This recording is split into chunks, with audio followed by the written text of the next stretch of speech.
pesos SRP sa tanang leading supermarkets ug sa pinakatuon nga sari-sari store. Alright! Happy birthday! Birthday! Eto gift ko sa'yo! Mga thousand! Salamat ha! Ito rin gift ko sa'yo! Happy birthday! Meron pa! Salamat! Sobrang ganda ng mga papremyo sa Tanduay Tanzanalo Promo. Bumili lang ng Tanduay, look under the cap, at pwedeng manalo ng iPad minis, TVs, scooters, at iba pa. Best birthday ko na to, bro! Salo na sa Tanduay Tanzanalo Promo.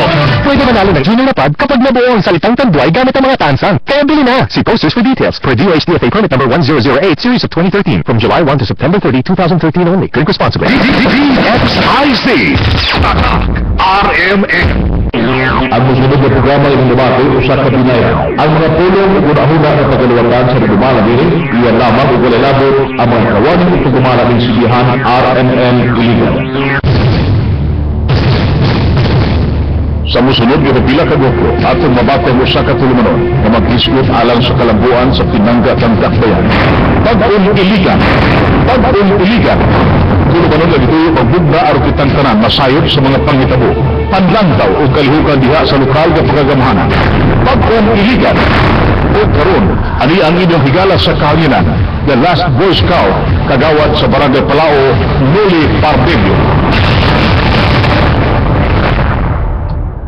Naigala, kumusta ang maing buntag? Kita ang gipadala ni Master Noli Pardillo aron na mudala sa programa tungod kaya di na siya importanteng lakaw. Og sa atong hisgutan karong buntaga mga higala, beritas mga kalambuan sa atong kagamahanang lokal. Sa atong mga nahipos nga kasayuran diha sa atong kagamahanang lokal, atong nasairan nga aprobado na ni Ligan City Mayor Celso G. Rohinsya ang duha ka mga proyekto sa syudad. Unang gipirmahan sa mayor mao ang program of works sa pagtrabaho sa rehabilitation of road nga nangimutan diha sa may George Shaker Street sakop sa Barangay San Miguel ning atong dakbayan. Mobalor ang maong proyekto sa usa ka milyon 629,919 pesos o 21 centavos. Gipirmahan ni Rohinsya ang POW Program of Works kanatong Hulyo 30 tuig 2013. Laing proyekto sad na naprobahan ni Rohinsya mao ang pagsimento sa Legislative Building Parking Area diha sa Buhanginan Hills sa City Hall sakop sa Barangay Palao ning atong syudad nga bukan pudad kini og usa ka milyon 92,341 pesos og 63 centavos. Gipirmahan sa mayor ang maong program of works kaniadto lang nga adlaw Agosto 14, 2013. Ang nasampit na proyekto sugdan sa pagtrabaho pinagi sa usa ka kontrata. Kini nga lugar kung kahinumduman mao kini ang parkinganan sa ato mga piniling konsyal sa syudad diha sa Sangguniang Panlungsod. So mao na mga kalambuan nga atong nahipos sukad sa paglingkod sa bagong administrasyon ni Mayor Celso Rohinsya. Og lain pa sab ana sa lamisa sa buhatan sa mayor ang laing tulo ka mga dokumento sa program of works sa tulo ka mga proyekto og andam na alang sa pagpirma sa mayor. Kini mao ang concreting of road kung pagsemento sa dalan diha sa Obas o Getsubiri Street dinhi sa Barangay Poblasyon ng atong syudad.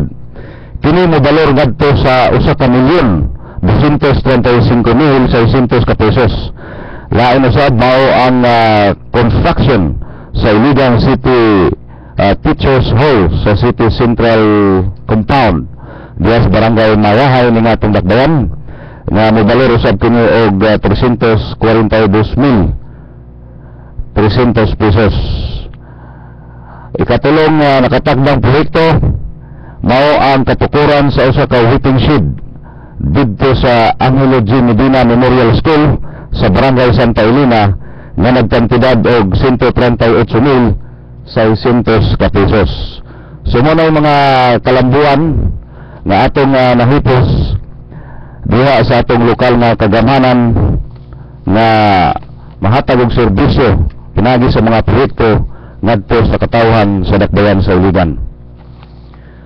Sa laing bahin, ato sab nga nasayran nga adunay usa ka ordinhikutibo numero 7 ang gipakanaog sa buhatan sa mayor. Mahitungod nining pagpurma pagbalik, pag-reconstitute sa Bids and Awards Committee kung back lakit na nini ang secretariat o ang technical working group na gi-prescribe kini sa komposisyon. Mahitungod ang komposisyon mahitungod sa ilang duties ang function, duties and functions. Subay kini sa mga balaod, sa atong mga balaod sa nasod sa Republic Act 9184 o ang ingon man ang implementing rules and regulation ini. Ang kaning gitawag na pagbugna sa Local Qualification Bids and Awards Committee kung local PBAC, kini mo pahigayon sa pag-bidding. Mao kini ang muhimo sa pag-bidding, pag-evaluate, pag-rekomendar ngadto sa tanang mga buot musod na transaksyon diha sa atong lokal nga gamanan sa atong mga kontraktor mahitungod sa atong mga infrastructure project sa syudad. So mao'y polisiya man sa atong kagamanan nga dunay modernization, standardization o ang regulation sa Procurement Act kanang Republic Act 9184. Mao ni kini ang gibasihan diha sa procurement process nga mahimong sihag ang atong transaksyon diha sa atong kagamanang lokal. Dunay accountability, efficiency o mahimong makaekonomiya ang atong kagamanang lokal sa dakbayan sa Iligan. So naglangkod sa maong bagong Bids and Awards Committee, local PBAC, Local Pre-Qualification Bids and Awards Committee. Mao ang mga miyembro nini mao silang Marina Humalon, isip chairperson. Mao ni ang City Budget Officer sa dakbayan sa Iligan, na si Engineer Benjamin Quitos, ang atong OIC City Engineer, Attorney Judelia Limpangog sa City Legal Office, Mr. Raimundo Clabano sa City General Services Office, o gunya bag-ora ni nga na-reassign dito sa may buhatan sa Igmo. So mao na ang mga membro magdumala sa bagong Local Qualification Bids and Awards Committee kung back. Gani na pa ang mga technical working group nga napil usab diha sa maong executive order. Naglakip kanila ni Engineer Gino Alijo, Engineer Jaime Sato, Dr. Elvira Gomez, Mr. Ibarra Karampatan o Mr. Alain Jerome Aquino. Doon na po yung mga observers, mga representative, no? Mo-representar kung ipahagayon ang maong pagbidding sa mga proyekto niya gikan sa atong mga kontraktor. Kani mao ang Commission on Audit, ang PICPA Iligan Chapter, PICPA Iligan Chapter, ang PICE Iligan Chapter, ingon man ang Chamber of Commerce and Industries din sa dakbayan sa Iligan. Ang maong executive order gipirmahan Celso G. Rehencia, City Mayor, kaniadtong Hulyo 11 tuig 2013 alang sa bagong local PBAC din sa dakbayan sa Iligan diha sa atong kagamhanang lokal. So mo na yung mga kalambuan, mga higala, meaning bagong administrasyon na nagpadayon sa pagmugna, pag-umol, pagbalik ng ating mga kapunungan, grupo diha sa atong lokal nga gagamhanan aron sa ingon nga mag-function na diha sa ilang mga ginbuhaton. Sa di pa mo tapos ni ay public service, dunay panawagan usa pa sa nakadawat niini.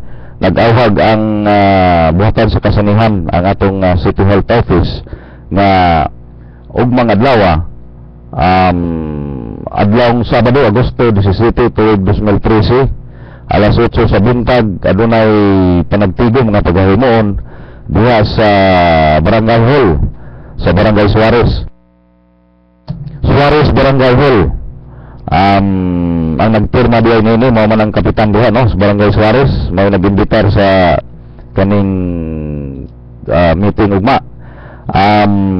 Si Barangay Captain Marcelino Hilika Jr.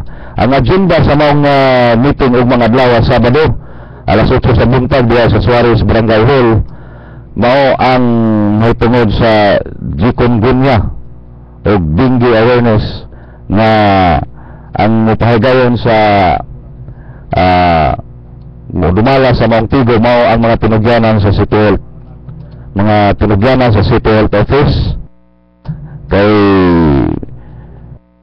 ang kaming dengue karon nga ang sakit nga dengue nga makuha gikan sa lamok, medyo naalarmanan na ani sa tulo ka mga barangay. Nalakip din ang Barangay Suarez, no, ang ikaduha ang Tambakan ug usa tong usa na nag-dengue alert. Kay daghan sa atong mga kaigsunan, labi na sa mga kabataan, ang natakbuhan ining sakit nga dengue nga mo di na tayo lain, no, kaning chikungunya.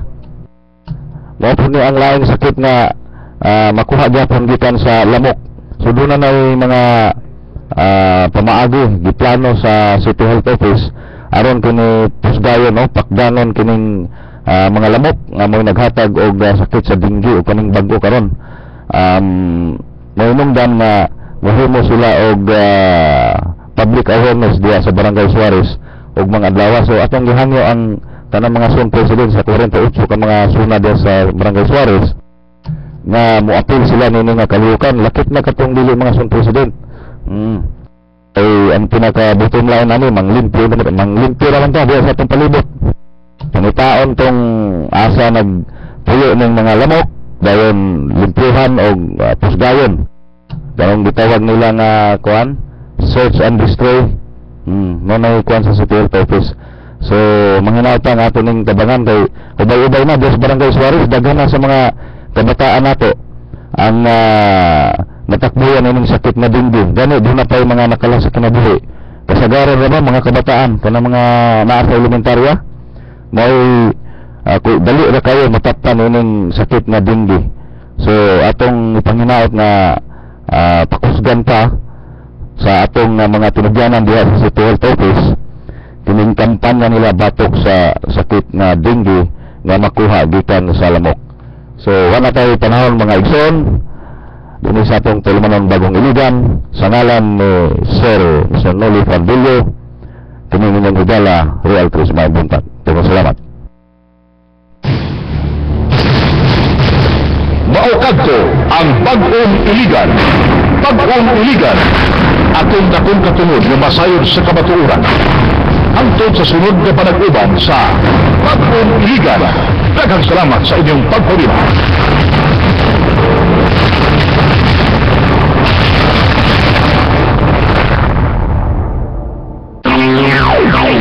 Inadumati ang usa ka binayran nga programa. Ang mga pulong o gunahuna ay giluwatan sa dumala, iyan lamang o gunilabot ang magkawani o tagdumala ng sibihan RMN Iligan. DXIC RMN